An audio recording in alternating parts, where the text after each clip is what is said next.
అందరికీ నమస్తే అండి. ఇక్కడ ఒక చిన్న కథ చెప్తా. ఒక చిన్న కథ చెప్పి ఆ తర్వాత కంటెంట్లోకి వెళ్తా. చాలా ఇంపార్టెంట్ కథ. ఎందుకంటే ఒక పిల్లవాడు, ఒక చిన్న పిల్లవాడు ఊర్లో మేకలను కాస్తూ ఉంటాడు, మేకలను మేపుతూ ఉంటాడు. సో వారికి మేకలు కాస్తూ బోరు కొట్టి సరదాగా ఊర్లో నాట పట్టిద్దామని చెప్పి ఒకరోజు పులి వచ్చింది వామ్మో పులి అని అరుస్తాడు. ఆ ఊర్లో వాళ్ళందరూ అమ్మో పులి వచ్చింది, మేకలను తినేస్తుందేమో, మా పిల్లోడిని చంపేస్తుందేమో అని చెప్పి ఊర్లో వాళ్ళందరూ కర్రలు కత్తులు పట్టుకొని వస్తారు. తెర అక్కడ పులి ఉండదు. ఆ పిల్లోడు ఏం చేస్తాడు, నవ్వుతాడు ఊర్లో వాళ్ళందరినీ చూసి. రాలేదు, పులి రాలేదు, ఊరికి నేను మీతో ఆడుకున్నా అంటాడు. ఊర్లో వాళ్ళందరూ తిట్టుకుంటూ వెళ్ళిపోతారు. మళ్ళీ నెక్స్ట్ డే కూడా అలాగే చేస్తాడు. మళ్ళీ కొండల్లోకి వెళ్ళి అక్కడ నుంచి మేకలను మేపుతా మళ్ళీ పులి వచ్చింది అని అరుస్తాడు. మళ్ళీ ఊర్లో వాళ్ళందరూ నిజమేనని నమ్ముకొని, నిజమేనేమో అనుకొని ఆ ఊర్లో వాళ్ళందరూ కర్రలు పట్టుకొని వస్తారు. నిజంగా అక్కడ పులి ఉండదు. ఈ పిల్లోడు మళ్ళీ నవ్వుతాడు. సో వాళ్ళు వెళ్ళిపోతారు. మళ్ళీ తిట్టుకుంటూ ఇంకా ఈడి సంగతి నమ్మకూడదు, ఈడింతే ఇంకా అబద్ధాలోడు అని వెళ్ళిపోతారు. మూడో రోజు నిజంగానే పులి వస్తుంది. వాడు మళ్ళీ అలాగే అరుస్తాడు, పులి వచ్చింది అని. ఇంకా ఊర్లో వాళ్ళకి ఆల్రెడీ మొదటి 2 రోజులు అబద్ధాలు చెప్పాడు కదా, మూడో రోజు ఇంకెందుకు నమ్ముతారు? సో నమ్మరు. పులి వచ్చిందంటే నమ్మరు. ఊర్లో వాళ్ళు ఎవరు వెళ్ళరు. సో ఆ పులి మేకల్ని తినేస్తుంది, ఈ పిల్లోని కూడా పట్టుకొని వెళ్ళిపోతుంది. సో దీన్ని బట్టి ఏమర్థమైంది? అబద్ధాలు చెప్తూ ఉంటే కొన్నాళ్ళు అయ్యేసరికి నిజాలు చెప్పినా ఎవరు నమ్మరు.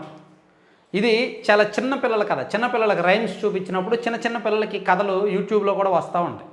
సో ఈ చిన్నపిల్లలకి చెప్పే కథ, ఈ కథలో ఉన్న జ్ఞానం కూడా మన పార్టీకి, అధికార పార్టీకి లేకపోవడం ఖచ్చితంగా బాధాకరం. నేను ఎందుకు చెప్తున్నానంటే, ఫేక్ ప్రచారం అనేది సోషల్ మీడియాలో తప్పు. ఫేక్ ప్రచారాలు అనేవి ఎందుకు చేయను? నిజాయితీ గల రాజకీయాలు చేయొచ్చు కదా, నిజాయితీతో కూడిన రాజకీయాలు చేయొచ్చు కదా. ఇంకా ఎందుకు ఫేక్ ప్రచారాలు చేయడం? అధికారంలోకి రావడం వరకు ఫేక్ ప్రచారాలు చేశారు, ఓకే. ఫేక్ ప్రచారాలు ఏం చేశారు? అధికారంలోకి రావడం వరకు పొద్దున్న ఆల్రెడీ ఒక వీడియోలో చెప్పా, పింక్ డైమండ్ అన్నారు. లేని పింక్ డైమండ్ని సృష్టించి ఒక ఫేక్ ప్రచారం చేశారు. కమ్మ సామాజిక వర్గానికి చెందిన డిఎస్పీలకే ప్రమోషన్ ఇచ్చారు 37 మందికి, వేరే సామాజిక వర్గం వాళ్ళకి అన్యాయం చేశారని ఒక ఫేక్ ప్రచారం చేశారు, ఓకే. ఇంట్లో వైఎస్ వివేకానంద రెడ్డి గారిని నారాసుర చరిత్ర చంద్రబాబు గారే చంపేశారని ఫేక్ ప్రచారం చేశారు, ఓకే. అవన్నీ అధికారంలోకి రావడం వరకు. అధికారంలోకి వచ్చాక కూడా అదేగా చెప్తే కొన్నాళ్ళు అయ్యేసరికి నమ్మరు. సరే, ఇప్పుడు నేను ఎందుకు చెప్తున్నాను ఇదంతా? నేను ఆల్రెడీ పొద్దున్న ఒక వీడియో చేశాను. పొద్దున్న నేను ఈ లోకేష్ గారికి సంబంధించి ఒక వీడియో చేశాను. ఇదిగో అమెరికాలో అరెస్ట్ అయిన లోకేష్ లైవ్ ఫోటో ఎన్నాళ్ళు ఫేక్స్ అని. సో అంటే నిన్న వైసీపీ సోషల్ మీడియాలో ఒక ఫేక్ ప్రచారాన్ని మొన్న సృష్టించి లోకేష్ గారిని అమెరికాలో అరెస్ట్ చేసేశారు, మనీ లాండరింగ్ కేసులో ఆయన అమెరికా పోలీసులు అదుపులో ఉన్నాడు అన్నాడు. అది ఫేక్ అని వాళ్ళకి తెలుసు, మనకి తెలుసు, అందరికీ తెలుసు. దాని మీద నేను వీడియో చేశాను. ఎందుకంటే లోకేష్ గారు నిన్న కొంతమంది నాయకులతో లోకేష్ గారు కలిశారు. నిన్న ఉండవల్లి నివాసంలో బేబీ నైనా గారు లోకేష్ గారిని కలిశారు.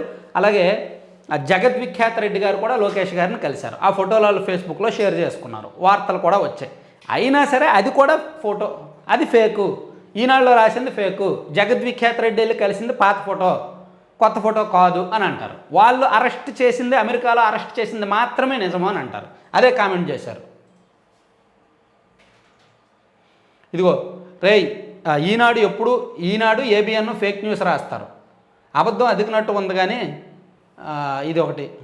తర్వాత నువ్వు పుట్టు 2 crores డైమండ్ వాచ్ గురించి మాట్లాడబే, 420 దొంగ, హ్యూజ్లెస్ న్యూస్ ఛానల్ సాక్షి టీవీ రిపీటెడ్, ఏబిఎన్కు చెప్పురా, ఏబిఎన్ పేపర్ పచ్చినిజాలు రాస్తుంది అని చెప్పి. సో ఇదిగో మనం చెప్పింది ఫేక్ అంటే what you said is utter fake. ఇలా కింద కామెంట్లో చాలా దారుణంగా కామెంట్ చేశారు. How much you are getting, ఎవరు? రమణారెడ్డి అనే వ్యక్తి. Why you are posting fake news అని చెప్పి ఇచ్చారు. ఇలా కింద కామెంట్లు కూడా అన్నీ చాలా దారుణమైన కామెంట్లు చేశారు. ఇదిగో ఇలాంటి వీడియోలు పెట్టినందుకు ఏదో టీడీపీ పార్టీ అంటారు. సరే, నేను ఇక్కడ నిజాలు మాత్రమే చెప్తాను. నేను నిజంగా అబద్ధాలు చెప్తే నేను ఇన్నాళ్ళు ఛానల్ నడపలేను. ఇదిగోండి, జగద్విఖ్యాత రెడ్డి గారు నిన్న ఫోటో పోస్ట్ చేశారు.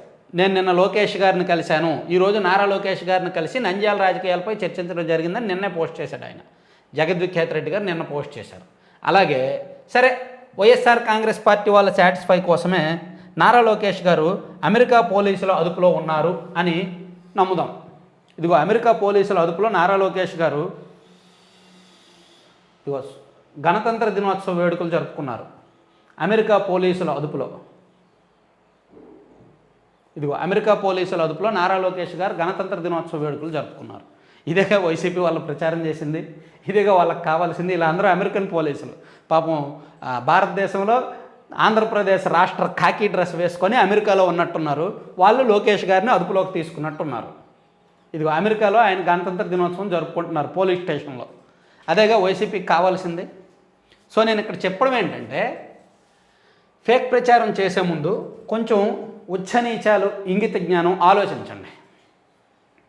రకరకాల ఫేక్ ప్రచారాలు చేస్తారు. ఫేక్స్ వద్దు. ఏ పార్టీ అయినా సరే ఫేక్ ప్రచారం చేస్తే ఖచ్చితంగా మన ఛానల్లో ఇలాగే రియాక్ట్ అవుతాం. జనసేన వాళ్ళు ఫేక్ ప్రచారం చేయరు. జనసేన వాళ్ళు చేయరు. ఏదో మరీ తొంటరోళ్ళు, మరీ అల్లరి చిల్లర వేషాలు వేసే ఇమ్మెచ్యూర్డ్ ఫెలోస్ చేస్తారేమో కానీ జనసేనలో మ్యాక్సిమం చేయరు. టీడీపీలో కూడా ఫేక్ ప్రచారాలు చేయరు మ్యాక్సిమం. కానీ వైసీపీకి ఆ కల్చర్ అలవాటు అయిపోతుంది. సో అందుకే ఇలా వీడియోస్ చేయాల్సి వస్తుంది. సో ఒకసారి అర్థం చేసుకోండి. ఫేక్ సోషల్ మీడియా మనం మంచికి వాడుకుంటే మంచిగా ఉంటుంది, చెడుకు వాడుకుంటే చెడుగానే ఉంటుంది. సోషల్ మీడియా అనేది అద్దం లాంటిది. మనం అద్దం ముందుకెళ్ళి చూస్తే మనం నవ్వుతూ చూస్తే నవ్వినట్టు కనిపిస్తాం, ఏడుస్తూ చూస్తే ఏడిసినట్టు కనిపిస్తాం, కోపంగా చూస్తే కోపంగానే కనిపిస్తాం.